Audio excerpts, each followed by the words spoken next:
Sir என்னோட பேரு சங்கீதா. நான் தூத்துக்குடியில 24 இயர்ஸ் ஓல்டு. நான் ஒரு பிரைவேட் கம்பெனில மெர்ச்சன்டைசரா வொர்க் பண்ணிட்டுருக்கேன். நான் ஆஃபீஸ் போயிட்டு வர வழியில வந்துட்டு தென்மலை தென்குமரன் அவன் ஆக்சுவலா ஒரு ஹெச்எஸ் ரவுடி சார். அவன் நான் போயிட்டு வரும்போது வந்துட்டு காரை வச்சு இடிக்கிற மாரி, அப்புறம் வல்கரா ஆக்ஷன்ஸ் காமிக்கிற மாரி அப்படி வந்துட்டு ஹராஸ் பண்ணிட்டு இருந்தான். லாஸ்ட்டா டிசம்பர் 24த்து பக்கத்துல ஒரு பார்க் இருக்கு. அங்க வாக்கிங் போயிட்டு இருக்கும்போது திரும்பவும் அவன் வந்துட்டான். வந்து திரும்பவும் ஒரு மாரி செக்ஷுவலா ஹராஸ் பண்ற மாரி ரொம்ப கிட்ட நெருங்கி வந்துட்டான். அப்போ நான் பயந்து அன்னைக்கு நான் என்னோட வீட்டுக்கு ஓடிட்டேன். இது சம்மந்தமா வந்துட்டு நான் புதுக்கோட்டை அனைத்து மகளிர் காவல் நிலையத்துல வந்துட்டு கம்ப்ளைண்ட் குடுத்திருந்தேன். அவங்க அத விசாரிச்சு ஆக்ஷன் எடுத்தாங்க. எஃப்ஐஆர் போட்டு அவன ஜெயில்ல பிடிச்சு போட்டிருந்தாங்க. அதுக்கப்புறமா நியர்லி அவன் ஒரு 1 மந்த்து ஜெயில்ல தான் இருந்தான். அதுக்கடுத்து அவன் வந்துட்டு ரிலீஸ் ஆன அன்னைக்கே என்னோட வீட்டுக்கு கத்தியோட மிரட்டுறதுக்கு வந்துட்டான். அவன் மேல கேஸ் குடுத்ததுக்கு. நான் ஒரு ஸ்லிப் ஆஃப் த மொமெண்ட்ல தான் வீட்ல இருந்து எஸ்கேப் ஆகி நான் ஓடிட்டேன் பின் வாசல் வழியா. இது சம்மந்தமா வந்துட்டு நான் லோக்கல் போலீஸ் ஸ்டேஷன் சிப்காட்ல வந்துட்டு கம்ப்ளைண்ட் குடுக்கும்போது அவங்க ஓகே நாங்க ஆக்ஷன் எடுக்கிறோம் அப்படின்னாங்க. பெட்டிஷன் வாங்கி வச்சுட்டாங்க. கிட்டத்தட்ட 10 டேஸா வேற வேற டீம்ல இருந்து வந்துட்டு கால் பண்ணிட்டு இருந்தாங்க.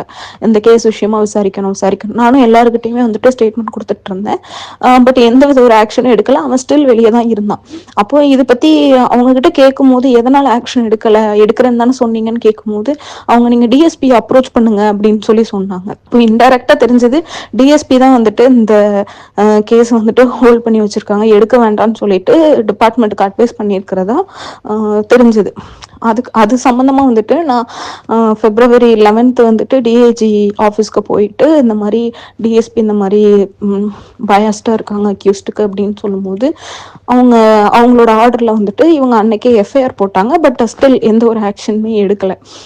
அப்போ இதுக்கு நான் வந்துட்டு சிஎம் செல் பெட்டிஷன்ல வந்துட்டு ஆன்லைன்ல ஒரு கம்ப்ளைண்ட் கொடுத்திருந்தேன் டிஎஸ்பி மேல.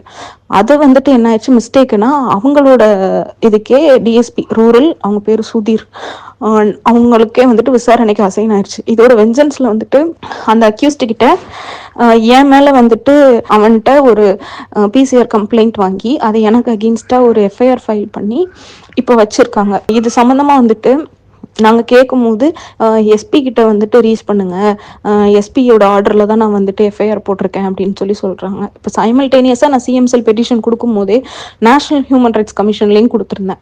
பட் அதுவும் வந்துட்டு இப்போ டிஸ்ட்ரிக்ட் சூப்பரண்ட் ஆஃப் போலீஸ் எஸ்பிக்கு தான் வந்துட்டு ஃபார்வர்ட் ஆயிருக்கு ஆக்ஷன் எடுக்க சொல்லி. பட் இந்த எஃப்ஐஆரே அவங்களோட ஆர்டரில் தான் போட சொல்லியிருக்கும் போது அவங்க எனக்கு எந்த அளவுக்கு ஃபேராக வந்துட்டு சொல்யூஷன் கொடுப்பாங்கன்னு எனக்கு தெரியல சார்.